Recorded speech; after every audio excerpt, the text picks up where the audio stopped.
параход по Дунава тече, сърцето българско немее. Радецки носи воля и копнеш към бряг, облян от майска свежест. В Козлодуй дъхът притихнал е в нощта пред олтара на нашата съдба. Един войвода с пламък в очи, народът в робство вече не мълчи. Поклон пред подвига на Ботев и четата, заклели си се в вярност пред родина. Свободата не е кръвен завет, осветлен от подвига им свят. Поклон, защото пътят е един, онзи връх тъй страшен любим, към онзи връх тъй страшен и любим. Не търсете го в пепел и в праха, той е във всеки порив за борба.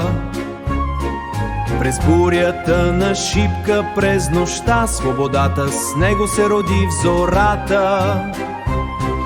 И днес, когато спомняме делата, трепти земята, пазим памета.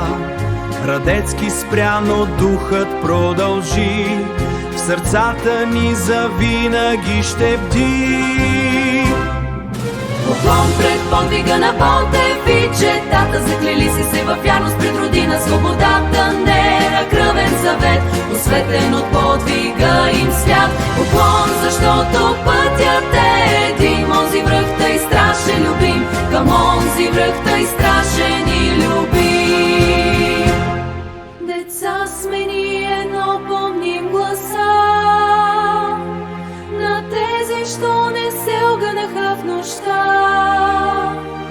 Нека знаем, нека разкажем на света за великото дело на честа.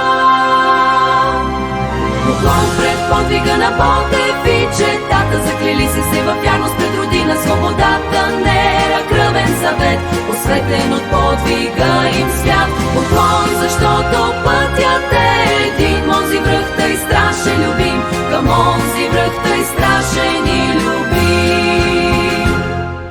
Слава на тези, що дадоха всичко,